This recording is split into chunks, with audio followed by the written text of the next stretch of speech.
హెచ్చరిక, దైవజనుని హెచ్చరిక. మీ జీవితంలో మీకు ఎక్కువ రాబడి ఇచ్చేది, మీకు ఎక్కువ సంతోషాన్ని ఇచ్చేది, మీకు ఎక్కువ సంతుష్టిని కలుగజేసేది, మీకు ఎక్కువ అభివృద్ధిని కలుగజేసేది ఏంటి?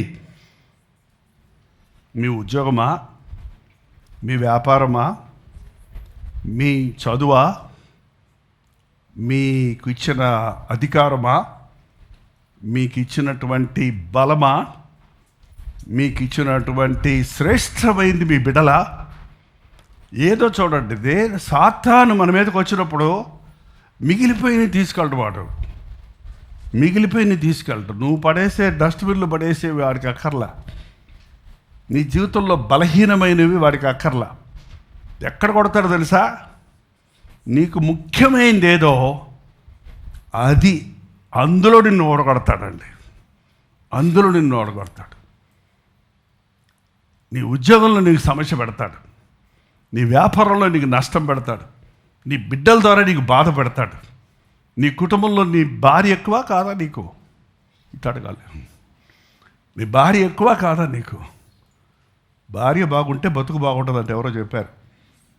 ఎవరో చెప్పటం ఏంటి, అందరూ చెప్పాలి. ఏంటంటే భార్య బాగుంటే బతుకు బాగుంటుంది. భార్యతోటే తంట అయితే నీ బతుకే ఉంటుంది. ఇంట్లో ఈగలమోత, బయట బయట హోహో అంటారు, కానీ ఇంటికి వస్తే మర్యాద ఉండదు. నీకేం ప్రయోజనం? చూడండి, చాలామంది ఏమో మీరు నవ్వుతున్నారు. మీ భర్త బాగుంటే కదా మీ బతుకు. అక్కర్లేదా నేనే ఉద్యోగం చేసుకుంటాను అంటున్నావా? చేసేసుకోండి. ఈ రోజుల్లో మనుషులు నా భర్త కంటే నేను ఎక్కువ సంపాదిస్తున్నా, ఆయనకంటే నేను ఎక్కువ తెలియగలదాన్నే ఉన్నా. అవ ఎంత తెలివి ఉన్నా, ఎంత ధనం ఉన్నా, ఒక మర్యాద సముదాయంలో నీకు ఉండాలంటే, నీ బిడ్డలు నీ కుటుంబం వర్ధిల్లాలంటే నీ భర్త బాగోవాలి. జ్ఞానవంతురాలు తన భర్తను రక్షించుకుంటుంది. ఇల్లు కట్టుకుంటుందంటే అర్థం ఏంటి? బిల్డింగ్ తెచ్చి కట్టుకుంటుందని అర్థమా ఏంటండి? ఎక్కడ అటాక్ చేస్తున్నాడు ఇవాళ సాతాను? కుటుంబంలో ఓడిపోతున్నాడు, బయటకు వెలుస్తున్నాడు, కుటుంబంలో ఓడిపోతున్నాడు. చూడండి, చాలామంది సెలబ్రిటీస్ అన్నవాళ్ళు కానీ, పొలిటీషియన్స్ అన్నవారు కానీ వ్యక్తిగత జీవితంలోకి వెళ్తే వాళ్ళకి సాక్ష్యాలు ఉండవు.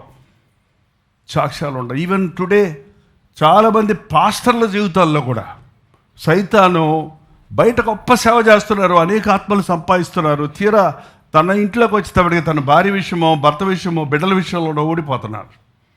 కారణం, దేవుణ్ణి మరిచిన వారు ఓడిపోతారు. దేవుడు ఆశీర్వదించిన తర్వాత ఆ విరిగి నలిగిన హృదయాన్ని పోగొట్టుకుంటే మనం జయించలేమండి. ఒక లోకమంతా సంపాదించుకున్న ప్రాణం సంగతి పక్కన పెట్టండి, తన కుటుంబాన్ని పోగొట్టుకుంటే అది వల్ల ప్రయోజనం ఏముంది? ఓడిపోతున్నారు.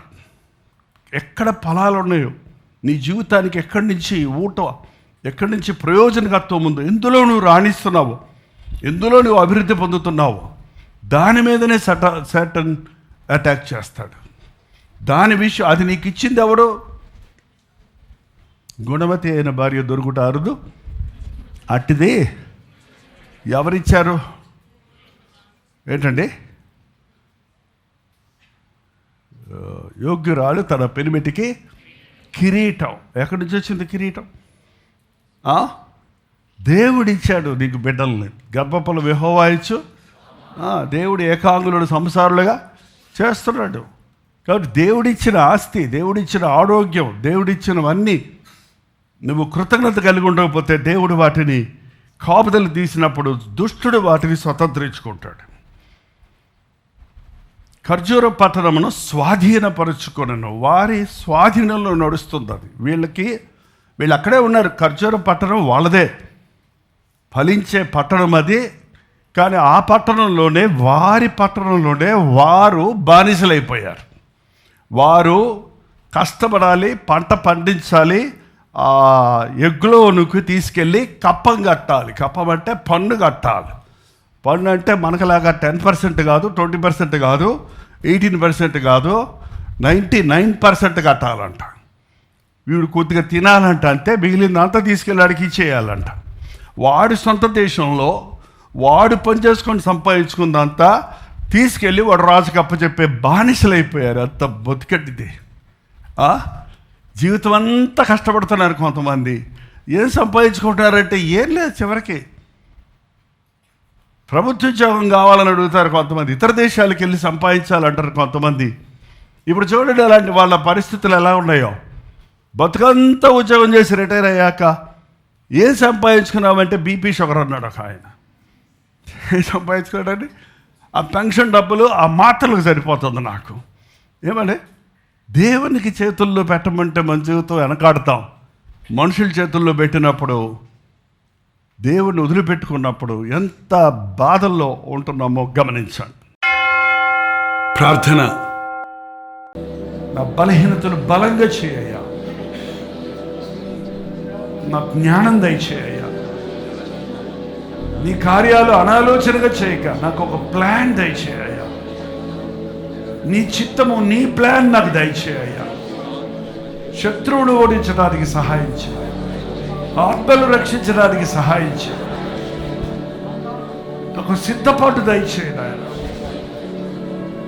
అపవాది తంత్రాలు ఎదిరించే శక్తిని మాకు దయచేయ. మా జీవితాల్లో ఏ పాపము రాజుగా ఉందో చూడటానికి సహాయం చేయ, వాడిని జయించే శక్తి దయచేయ.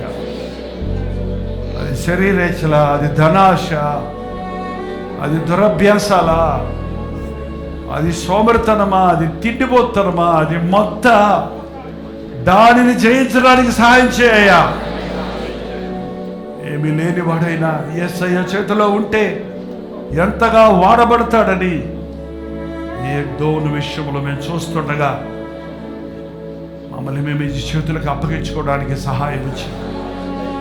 మా దగ్గర కత్తులు కటారాలు లేవు, కానీ ఇదిగో 2 అంచుల ఖడ్గముందయ్యా, 2 అంచుల ఖడ్గమనే దేవుని వాక్యం ఉందయ్యా.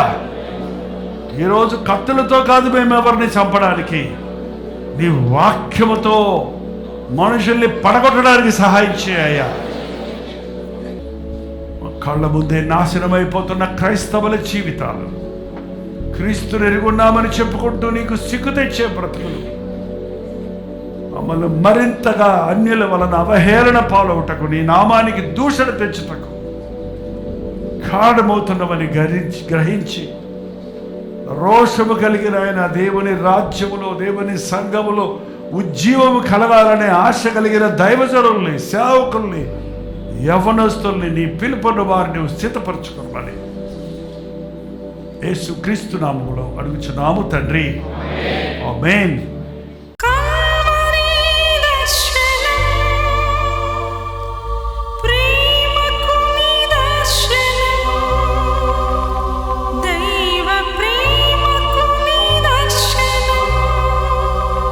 తెలుగు, తమిళ, హిందీ, మలయాళం, బెంగాలీ, ఒరియా అనే 6 భాషల్లో టెలివిజన్ ప్రోగ్రామ్స్ కొనసాగుతూనే ఉన్నాయి. భారభరితమైన పరిచయంలో మీరు సహకరించాలని ఆశిస్తే, ప్రభు మిమ్మల్ని ప్రేరేపిస్తే మీ విరాళాలు, కానుకలు డాక్టర్ జై ఫౌండేషన్స్ అనే ట్రస్ట్ నెంబర్కి మీరు పంపించవచ్చు. అవి నేరుగా టీవీ ఛానల్స్కి వెళ్తే అందులో ఏది మేము మా సొంత పరిచయం కొరకు ముట్టుకోవటం లేదు, వేరే పరిచయం కొరకు ముట్టుకోవటం లేదు. టెలివిజన్ పరిచయలో ఇంకా సువార్త వెళ్ళని వారికి అది అందించాలని ఆశతో ఒక 20 సంవత్సరాలుగా కొనసాగుతున్న పరిచయం కొరకు ప్రార్థించండి, మీ సహకారాన్ని అందించండి. ఈ విషయం మీకు ఇంకా ఎవరైనా కావాలంటే 89393939 అనే నెంబర్కి మార్నింగ్ 10 నుంచి ఈవినింగ్ 10 లోపల మీరు ఫోన్ చేయండి, వివరాలు గురించి తెలియజేస్తాను.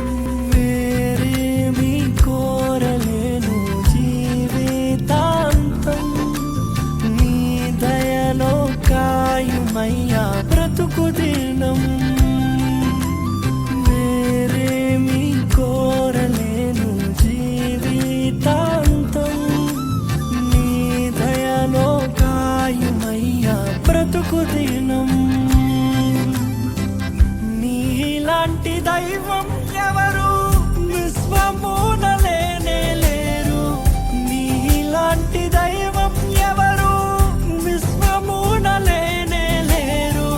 పరమ తండ్రి నీకే వందనా, నీదు బిడ్డగానే సాగేదా.